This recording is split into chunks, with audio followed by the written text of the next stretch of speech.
The morning sky above Earth changed in seconds. One moment, it was empty blue space dotted with white clouds. The next moment, massive ships appeared like dark thunderclouds blocking out the sun. Commander Jake Morrison stood at the observation deck of Liberty Station, Earth's largest orbital defense platform. His coffee cup slipped from his hand as he watched the alien fleet emerge from what looked like tears in space itself. The cup floated in the zero gravity, forgotten, as Jake counted the enemy vessels. 47 ships, he said into his communication device. Maybe more. They're big. Really big. Down in the science lab, Dr. Lisa Carter was already at her computers, scanning the alien vessels with every sensor the station had.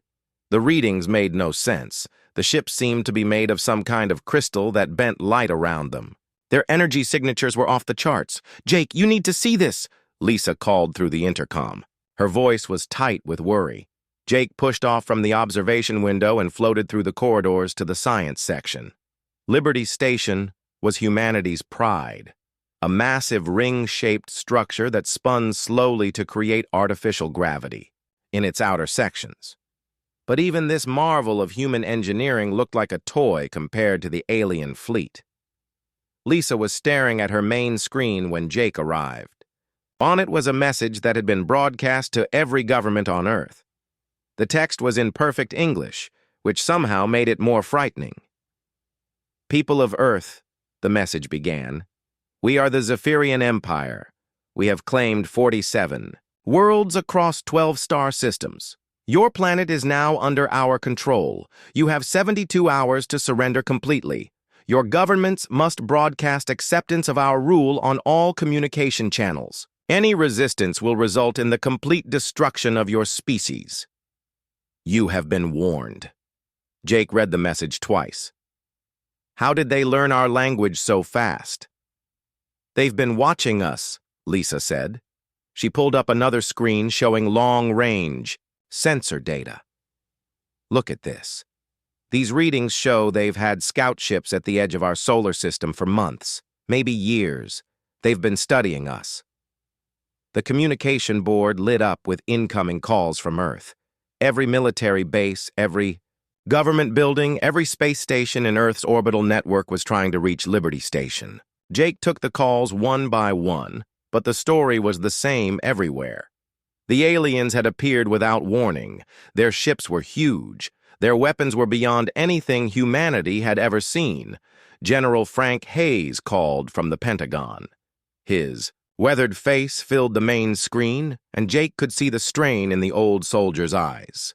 "Morrison, what's your assessment up there?" Hayes asked. Jake looked at the data Lisa had gathered. "Sir, these ships are using technology we don't understand. Their hulls seem to be made of some kind of living crystal. They're not showing up properly on our radar. And the energy readings suggest they could destroy our entire fleet without breaking a sweat." Hayes nodded grimly. "That matches what we're seeing down here. The President is calling an emergency session of the Global Defense Council. We need options, Morrison. Any options?" Jake looked out at the alien fleet through the lab's small window. The ships hung in space like giant predators, dark and silent. Each one was easily 10 times the size of Liberty Station. "General, we need time to study them, to understand what we're dealing with." "Time is exactly what we don't have," Hayes replied. 72 hours. That's not enough time to mount any kind of real defense." After Hayes signed off, Jake and Lisa worked through the night, scanning the alien ships and trying to understand their technology. What they found was both impressive and terrifying. The Zephyrian ships used energy shields that could deflect anything humanity could throw at them. Their weapons appeared to be some kind of particle beam system that could slice through a battleship like a knife through paper. Their engines worked on principles that human science barely understood. But Lisa noticed something else in the data, something the aliens might not realize they were showing. "Jake, look at this," she said, pointing to a complex readout on her screen.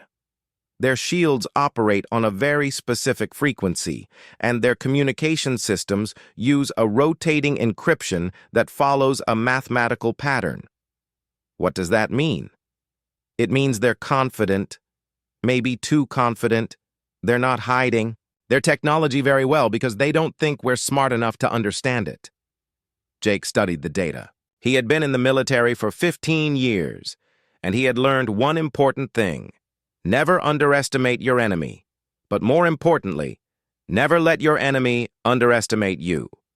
Lisa, can you isolate that frequency data and the communication patterns? Already working on it, she said, her fingers flying over the keyboard. But Jake, even if we can understand their technology, we don't have the weapons to fight them. Our entire orbital defense network might scratch the paint on one of their ships. Jake was quiet for a moment, thinking. Then he opened a communication channel to Earth, but not to the Pentagon or any government building. Instead, he called a small research facility in the mountains of Colorado. Dr. Sam Johnson answered the call. Sam was a theoretical physicist who worked on projects so classified that most of the government didn't know they existed. Sam, we need to talk. And I mean everything. All the black projects, all the experimental stuff. Everything. Sam's face was serious. Jake, you know I can't discuss that on an open channel. The channel's encrypted. And Sam, the aliens are here. Real aliens. With real ships. And they want to wipe us out. Sam was quiet for a long moment. Then he nodded. I'll need to make some calls. But Jake, there are things we've been working on. Things that might help. The government has been preparing for this possibility for a long time. What kind of things? The kind of things that officially don't exist. Give me 12 hours. I'll have a full briefing ready for the Defense Council. After Sam signed off, Jake looked out at the alien fleet again. They hung in space, silent and menacing, probably convinced that Earth would surrender without a fight. They had conquered 47 other worlds after all. Why would Earth be any different? But as Jake watched, he saw something the aliens couldn't see. All around Earth's orbital space, tiny objects were moving. Maintenance drones, communication satellites, and what looked like space debris were slowly changing position. It was subtle, almost invisible. But Jake recognized the pattern. Humanity was not going to surrender. The aliens had made their first mistake by giving Earth 72 hours to prepare. They had made their second mistake by underestimating what humans could do when their backs were against the wall. Jake opened another communication channel, this one to every military base and research facility on Earth and in orbit. This is Commander Morrison on Liberty Station. Operation Darkfall is now active. Repeat, Operation Darkfall is active. All units move to Phase 1 positions and await further orders. The alien fleet continued to hang in space, silent and confident. They had no idea that 72 hours was exactly the amount of time humanity needed to show them why some species should never be threatened. The Zephyrian shuttle landed in Central Park at exactly noon on the second day. The grass around the landing site turned black from the heat of the alien engines, and nearby trees bent away from the strange energy field that surrounded the ship. Ambassador Kate Sullivan stood waiting at a simple metal table that had been set up 50 yards from the landing zone. She wore a plain blue business suit and carried a leather briefcase. Behind her stood Colonel Ryan Brooks and Dr. Peter Kim, both in dress uniforms but no weapons visible. Kate had been chosen for this meeting because she had a gift for staying calm under pressure. She had negotiated peace treaties in war zones and had talked down terrorists holding hostages, but nothing in her experience had prepared her for what stepped out of the alien ship. Admiral Vex Tar was 9 feet tall and had 4 arms. His skin was translucent blue, and strange patterns of light moved beneath its surface. He wore armor that looked like it was made from the same crystal material as his ships. 2 smaller aliens flanked him, their eyes scanning the area for threats. Kate walked forward and extended her hand. Admiral Vex Tar, I presume. I'm Ambassador Kate Sullivan. Welcome to Earth. The alien looked down at her outstretched hand, but did not take it. Instead, He spoke in perfect English, his voice deep and rumbling like distant thunder. "I am here to accept your surrender, not to exchange pleasantries." Kate smiled and gestured to the table. "Perhaps we could sit and discuss terms. I've brought coffee and some Danish pastries. I thought you might be curious about human food." Vextar studied her for a moment, clearly confused by her casual attitude. Every other species he had conquered had sent trembling diplomats who begged for mercy. This human seemed almost bored. "You do not understand your situation," Vextar said as he sat at the table, his massive frame making the metal chair look tiny. "Your planet is surrounded. Your primitive weapons cannot penetrate our shields. Surrender now, and we will allow some of your species to survive as workers." Kate poured coffee into 2 cups and pushed one toward the alien. "That's very generous. But before we discuss surrender, I'm curious about a few things. How do your shield generators handle harmonic resonance? And what kind of power source drives your ships?" The Admiral's translator device made a confused buzzing sound. "Why do you ask these questions?" "Professional curiosity," Kate said, taking notes in a small notebook. "Your technology is fascinating. The way your ships emerged from hyperspace, for instance. That suggests you've solved the problem of spatial folding without creating gravity." "Wells, that's quite impressive."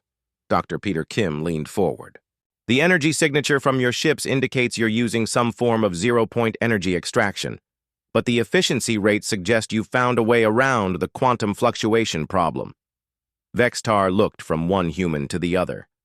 These primitives were discussing advanced physics as if they actually understood it. That was impossible. His species had needed thousands of years to develop this technology. "Your questions are meaningless," he said.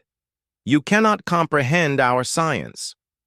"Perhaps not," Kate agreed. "But we're fast learners.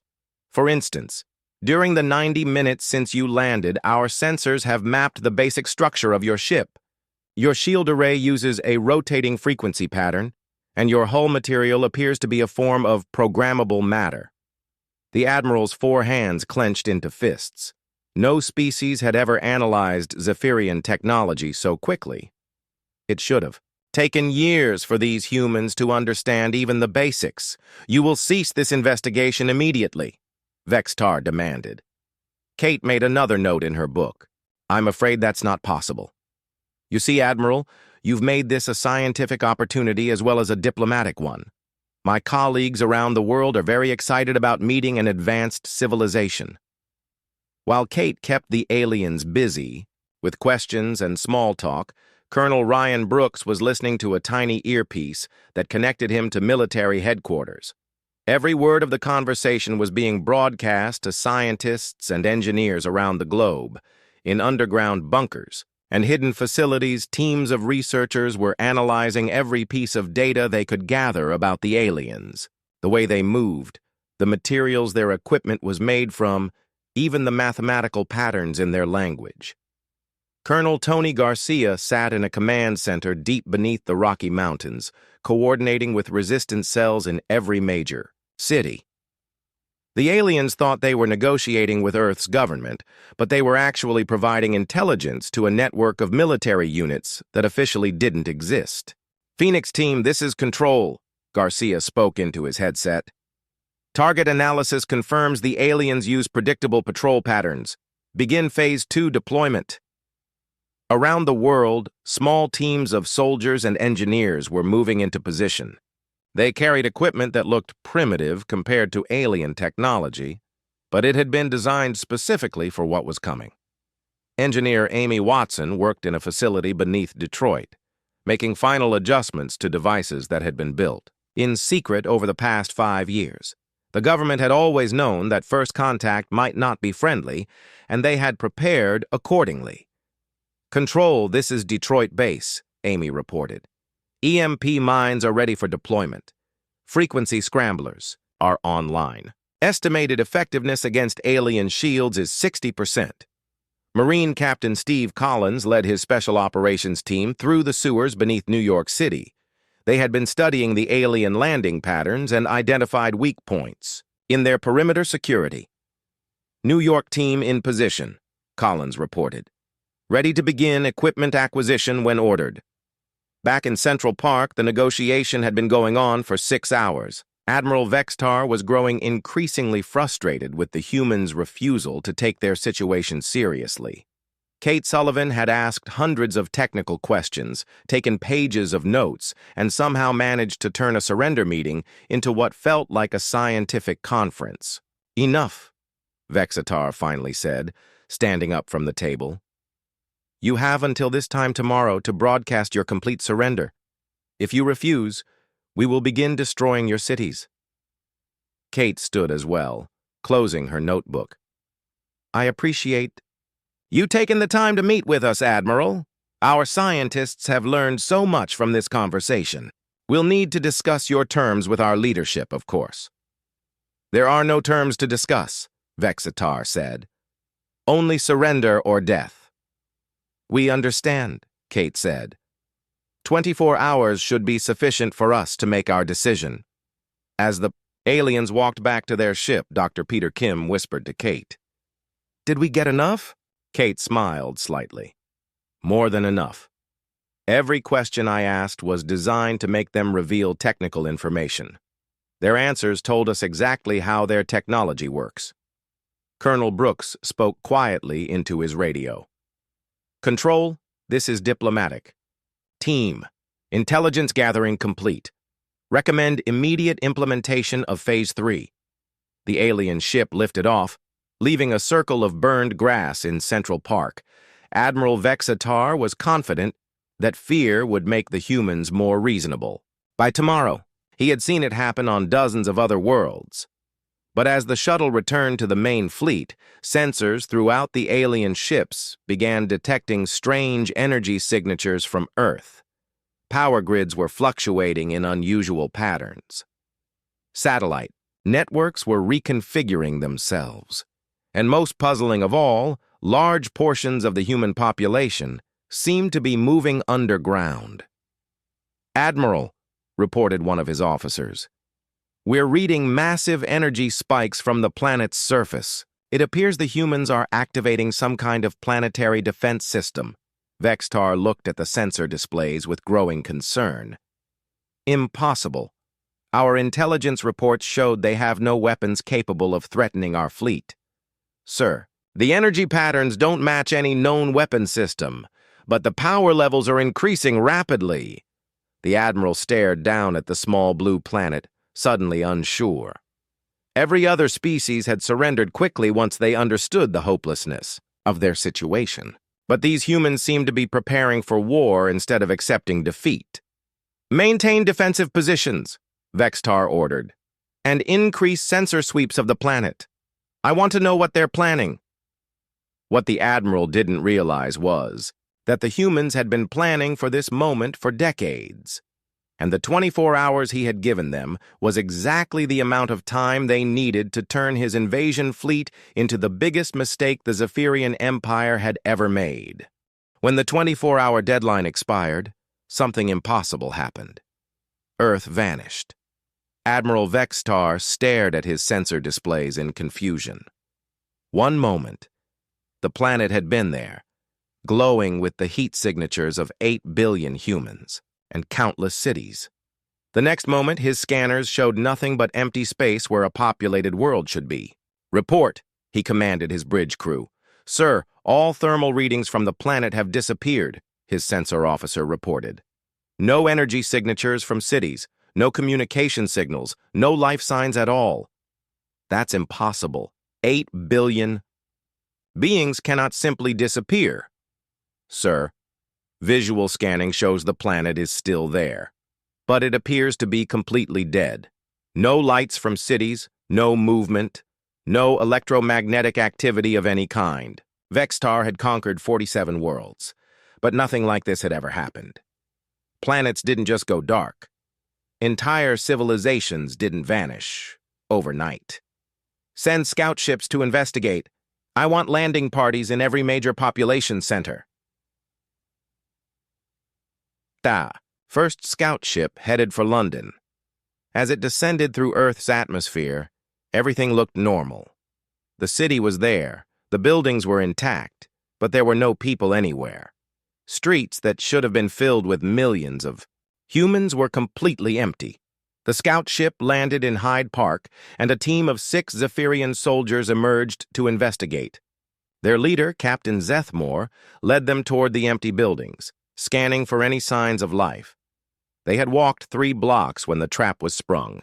The EMP mine had been buried beneath the street for 2 days, waiting for an alien ship to land in exactly the right spot.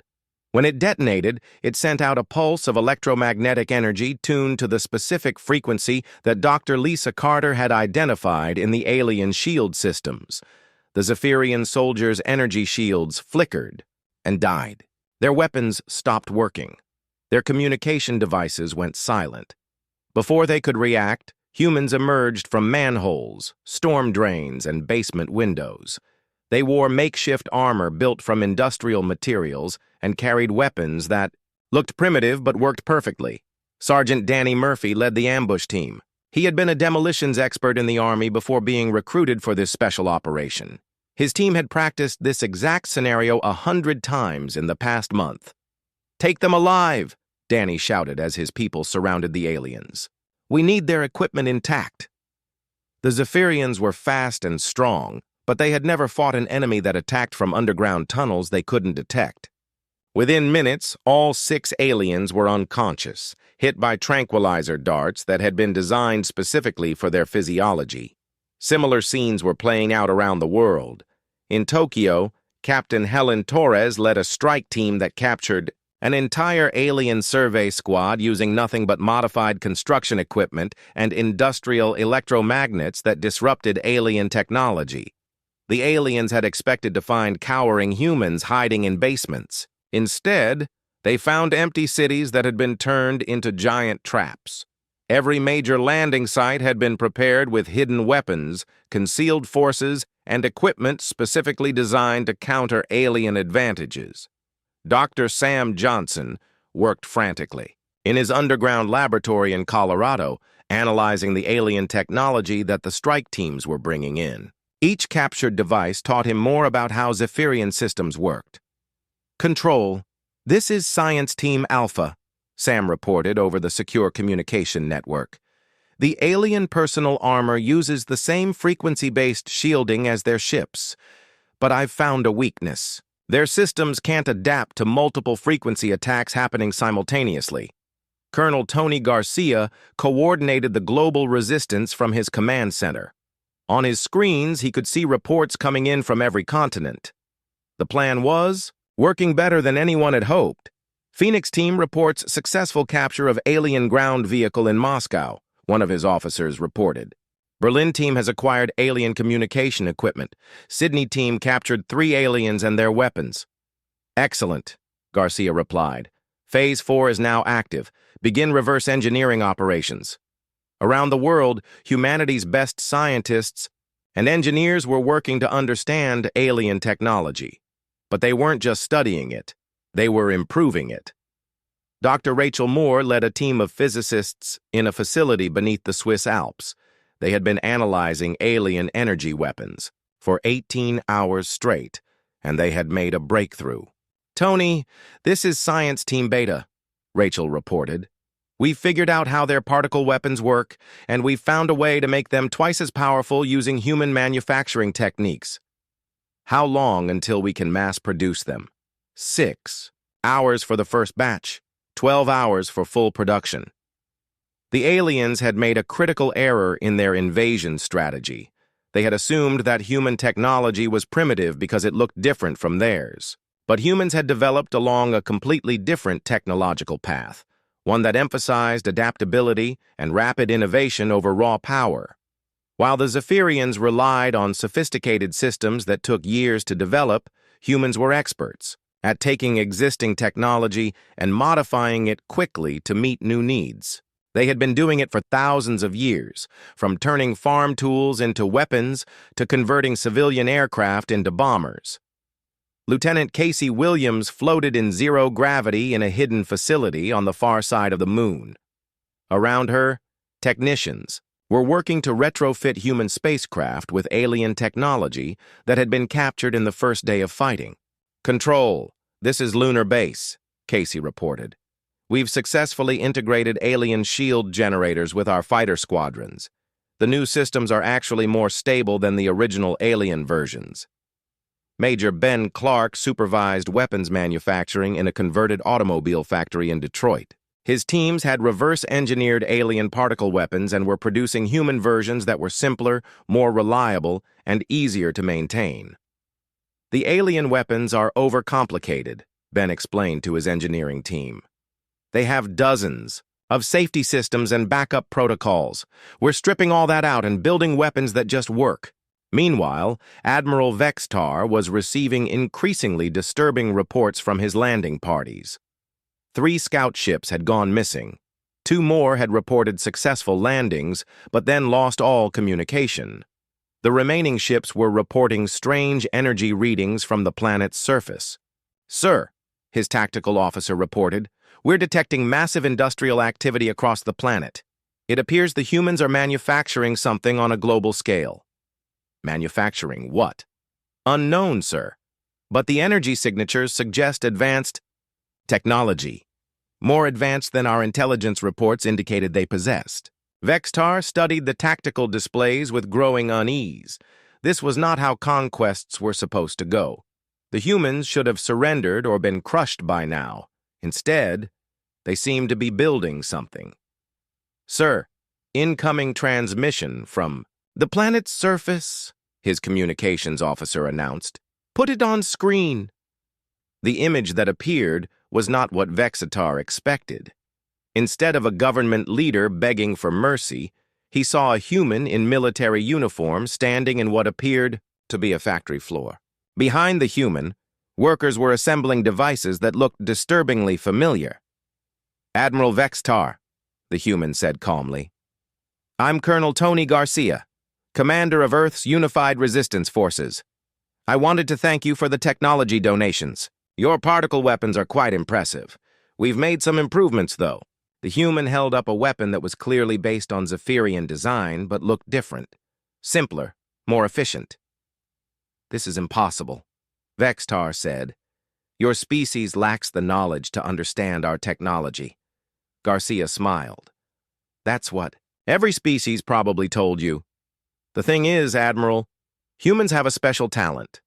We're really good at taking things apart and putting them back together in ways that work better. We've been doing it our whole history." Behind Garcia, the factory floor was busy with activity. Humans were assembling weapons, armor, and devices that incorporated alien technology but had been redesigned using human engineering principles. "You should also know," Garcia continued, "that we've been in contact with some of those 47 worlds you conquered. Turns out, they're very interested in getting their hands on modified Zephyrian technology that can actually defeat your forces." Vextar's blood turned cold. If the humans could mass-produce weapons capable of fighting Zephyrian forces, and if they shared that technology with the Empire's former victims, the entire Zephyrian civilization could be at risk. "What do you want?" he asked. Garcia's smile widened. "Right now, Admiral, I think the better question is, what do you want? Because in about 6 hours, we're going to start showing you just how much humans hate being threatened." The attack came at dawn on the 4th day, and it came from everywhere at once. Admiral Vexatar was reviewing tactical reports when his bridge erupted in alarms. His sensor officer was shouting over the noise, trying to make sense of what the instruments were showing. "Sir, we're detecting massive energy spikes from the asteroid belt, multiple contacts moving toward our position at high speed." On the main display, Vextar could see dozens of small ships emerging from what had appeared to be empty space.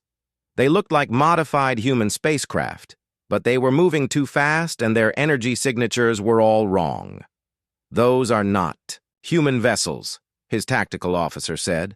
"The power readings suggest advanced shield technology." "They're human ships with our shield generators," Vextar realized with growing horror.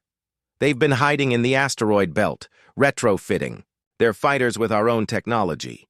Lieutenant Casey Williams led the first wave of the attack, piloting a modified human fighter that had been equipped with captured Zephyrian shields and weapons. Behind her flew 23 other pilots, all veterans who had volunteered for this suicide mission that had somehow become humanity's best hope for survival. "Lunar Squadron, this is Casey," she said into her radio. "Target the command ship's shield generators. Use pattern Alpha 7. The human fighters spread out in a formation that made no sense to Zephyrian tactical doctrine. Instead of attacking, in organized waves, they swarmed like angry insects, constantly changing direction and speed in ways that made them almost impossible to target. But what made the attack truly devastating was that the humans were using Zephyrian weapons against Zephyrian ships. They had studied the alien technology for 3 days, learned its weaknesses, and modified it to exploit those weaknesses. "Sir, the human vessels are targeting our shield frequency generators," the tactical officer reported. "They know exactly where to hit us." Before Vexitar could respond, his flagship shuddered under impact. The humans weren't just attacking randomly. They were hitting specific systems with surgical precision, using knowledge that should have taken years to acquire. Down on Earth, the surface attacks began simultaneously. Major Ben Clark led an assault on the alien landing site in Berlin, but his forces weren't using human weapons anymore. They were using modified Zephyrian particle beams that had been mass-produced in the past 72 hours. "Berlin team, advance on the perimeter," Ben commanded. "Remember, their personal shields operate on frequency band 7. Switch your weapons to frequency band 9. The Zephyrian soldiers guarding the landing site found themselves facing enemies equipped with versions of their own weapons that were somehow more effective than the originals. The humans had stripped out all the safety protocols and backup systems, creating weapons that were simpler but more powerful. Captain Laura King approached the alien command post in Moscow with a team of 12 volunteers. They were carrying what looked like mining equipment, but it had been modified with alien technology in ways that violated every engineering principle the Zephyrians knew. "Moscow team in position," Laura reported. "Beginning frequency disruption in 3, 2, 1. The modified mining laser sent out a beam of energy that was tuned to interfere with Zephyrian communication systems. Within seconds, the alien command post lost contact with their fleet. But the most shocking development was happening in orbit around Earth. Satellites that had appeared to be communication relays were suddenly revealing themselves as weapons platforms. They had been disguised as civilian infrastructure, but they were actually kinetic bombardment systems that had been built in secret over the past 5 years. Dr. Sam Johnson monitored the orbital strikes from his command center in Colorado. The kinetic projectiles were simple chunks of metal, but they had been launched with precision guidance systems that allowed them to hit specific points on alien ships. "Target the shield generator arrays," Sam instructed his orbital weapons team. "We need to bring down their defensive systems before the fighters can move in for close attacks." The kinetic projectiles struck the Zephyrian fleet like hammers falling from heaven. Each impact was carefully calculated to hit weak points that had been identified during the diplomatic meeting in Central Park. The aliens had unknowingly revealed their ship's vulnerabilities while trying to intimidate the humans. Admiral Vexitar watched his fleet being systematically dismantled by an enemy that had been considered primitive just days before. His ship's shields were failing under coordinated attacks that exploited weaknesses the humans shouldn't have known about. "How is this possible?" he demanded. "Their technology was generations behind ours." His science officer was studying the sensor data with growing amazement. "Sir, they're not using their original technology, they're using ours. But they've modified it in ways that our engineers say are impossible." "What do you mean?" "They've removed all the safety systems from our weapons and doubled their power output. They've simplified our shield generators and made them more efficient. They're using our own technology against us, but they've made it better." On the surface of Earth, Dr. Rachel Moore was coordinating with resistance cells around the world, sharing technical specifications for modified alien technology as fast as they could develop them. Paris team, this is Science Central. Rachel, broadcast. We've cracked the alien armor systems. Switch your weapons to pulse mode and target the joints. The armor can't adapt to rapid frequency changes. In Paris, Sergeant Tim Walsh led his team against an alien patrol, using weapons that had been built from a combination of human engineering and alien technology. The results were devastating. The Zephyrian soldiers' armor, which had been designed to stop any known weapon, was useless against human modifications of their own technology. The pattern was repeating across the globe. Human forces were using guerrilla tactics combined with reverse-engineered alien technology to systematically capture or destroy every Zephyrian position on Earth. What made the human resistance so effective was not just their technology, but their approach to warfare. The Zephyrians fought according to established tactical doctrines that had served them well against 47 other species. But humans had developed their military strategies through thousands of years of fighting each other, creating a level of tactical flexibility that no other species in the galaxy had achieved. Colonel Nathan Price led a team that captured the Alien Communication Center in Sydney using nothing but modified industrial equipment and a thorough understanding of Zephyrian psychology. The thing about conquering 47 worlds, Nathan explained to his team as they prepared for the assault, is that it makes you predictable. You start thinking every enemy will react the same way. Engineer Chris Taylor worked in the captured alien facility in London, integrating Zephyrian technology with human systems in ways that the aliens' own engineers had said were impossible. Their technology is designed to be foolproof, Chris explained to his team. Multiple backup systems, automatic safety protocols, built-in limitations to prevent misuse. We're removing all of that and building systems that just work. In space, Lieutenant Casey Williams's fighter squadron was methodically working its way through the alien fleet. The Zephyrian ships were larger and more powerful, but they couldn't adapt to the chaotic, unpredictable attack patterns that humans used. "Casey, this is Control," came the voice of Colonel Garcia. "We're reading successful captures of alien technology in 14 major cities. How are things looking up there?" Casey looked at her tactical display. Half the alien fleet was disabled or destroyed. The other half was trying to retreat to a safe distance, but human fighters equipped with alien technology were faster and more maneuverable than anything the Zephyrians had. "Control, this is Casey. We've got them on the run. Recommend we start broadcasting surrender terms." Admiral Vextar found himself in the impossible position of being offered surrender terms by a species he had planned to conquer. His fleet was in ruins, his ground forces were captured or destroyed, and the humans were somehow using his own technology more effectively than his own people could. "Sir," his communications officer reported, "we're receiving a transmission from the planet's surface. It's the human military commander." "Put it through." Colonel Garcia appeared on the screen, but he was no longer standing in a factory. Instead, he was on the bridge of a Zephyrian command ship that had been captured intact. "Admiral Vextar," Garcia said calmly, "I think it's time we discussed new terms. Terms for your surrender." 6 days after the Zephyrian Empire had arrived to conquer Earth, Admiral Vextar sat in what had once been his own flagship's conference room. Across from him sat Ambassador Kate Sullivan, but this time the situation was very different. The room was now under human control. Human technicians worked at stations throughout the ship, operating Zephyrian technology with an ease that defied explanation.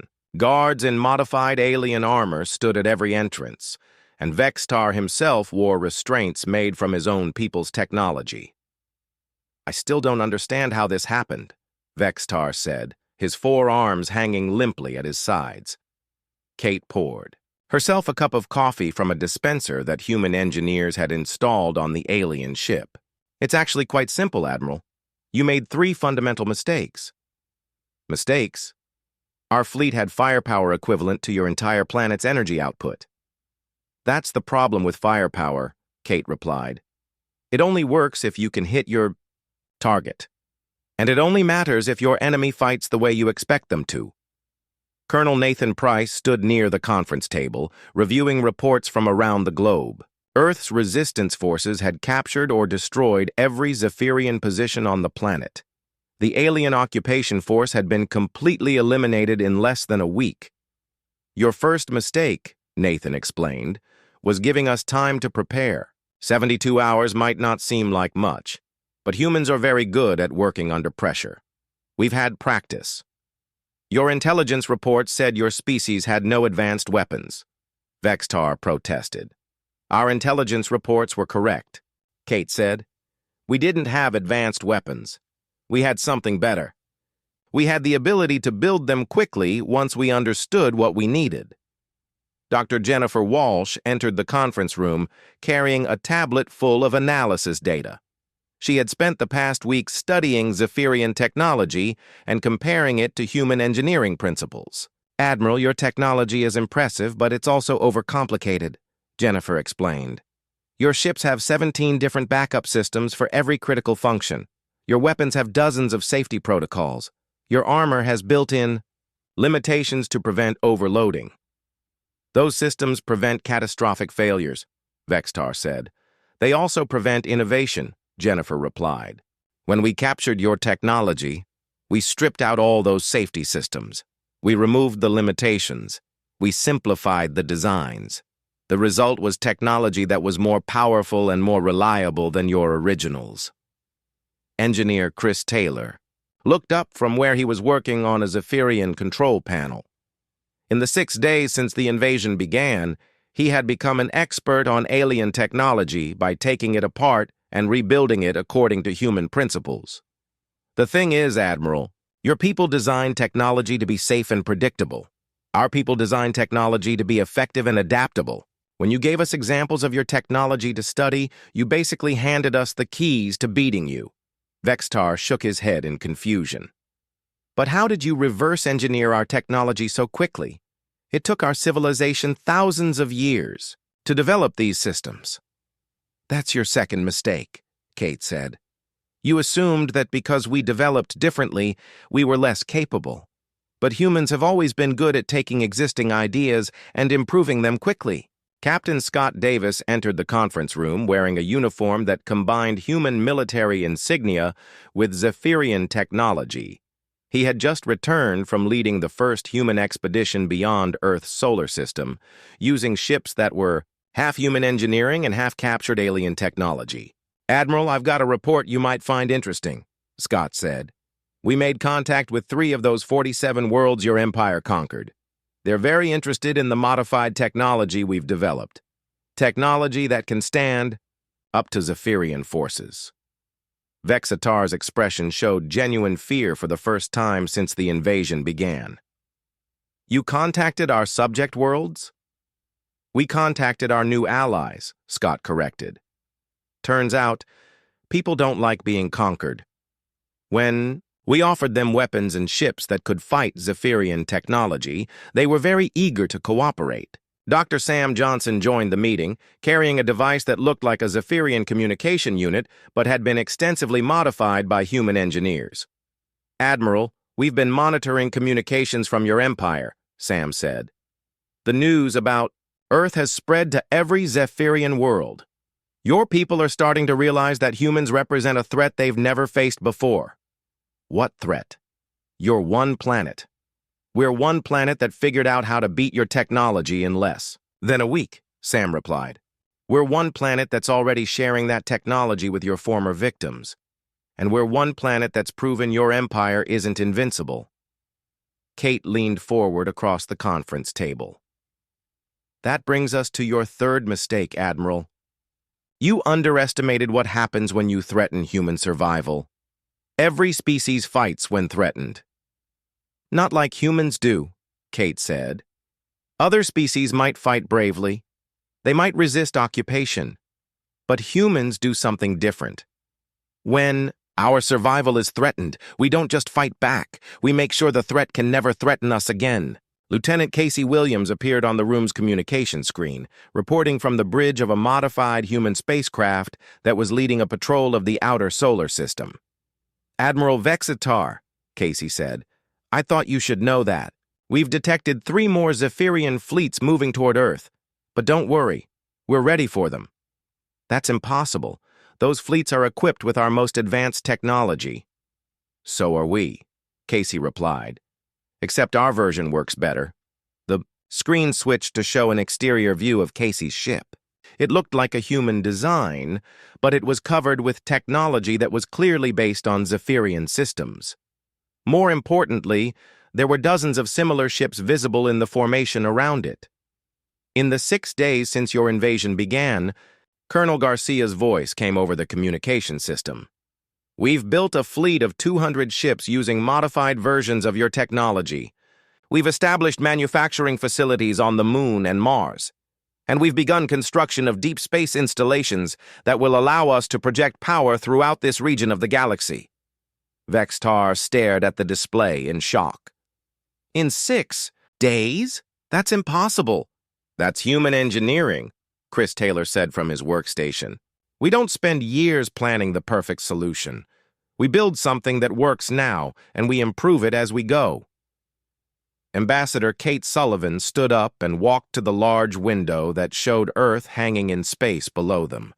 The planet looked peaceful, but Vextar now knew that it was actually the most dangerous world the Zephyrian Empire had ever encountered. Admiral, your empire is going to have to make a choice, Kate said. You can accept that humans are now part of the galactic community and learn to coexist with us. Or you can try to fight us and discover that we're much better at war than we are at diplomacy. You're threatening the Zephyrian Empire? We're explaining reality, Kate replied. In 6 days, we went from a planet with no space navy to a civilization, with the technology and manufacturing capacity to threaten your entire empire. What do you think we'll be capable of in 6 months? Or 6 years? Dr. Rachel Moore looked up from the tactical display she had been studying. Admiral, we've run computer simulations of a full-scale war between humans and the Zephyrian Empire. The results are not favorable for your people. Your simulations cannot account for our full military capabilities. Actually, they can, Rachel said, because we're using your own technology and your own tactical databases. We know exactly what your empire is capable of. The problem is, our technology is now better than yours, and our tactics are more flexible. Colonel Nathan Price activated a holographic display that showed the galactic region around Earth. Red dots marked Zephyrian worlds, while green dots showed planets that had already contacted Earth about acquiring human-modified technology. Your empire controlled this region through technological superiority, Nathan explained. But that advantage is gone. Every world you conquered is now a potential enemy with access to weapons that can defeat your forces. Moreover, added Captain Scott Davis, humans are really good at making friends with people who hate the same enemies we do. Your former subjects are very interested in joining an alliance against the Zephyrian Empire. Admiral Vextar looked around the room at the humans who had managed to turn his invasion into their victory. They weren't gloating or threatening. They were simply explaining the new reality of galactic politics. What do you want from us? He asked finally. Complete withdrawal from Earth and our solar system, Kate said. Recognition of human sovereignty over our territory, and a formal agreement that the Zephyrian Empire will not interfere with human activities or human allies. And if we refuse, Kate smiled, but it wasn't a friendly expression. Then you'll discover why every species in the galaxy should be very careful about threatening humans. Because we don't just defend ourselves, Admiral. We make sure our enemies can never threaten us again. 3 hours later, Admiral Vextar was aboard a Zephyrian shuttle, heading back to his home world with a message for his government. The message was simple. Avoid the third planet of the Sol system at all costs. Behind him, Earth continued its transformation from a single world to the foundation of a new galactic power. Human ships were already exploring nearby star systems, carrying modified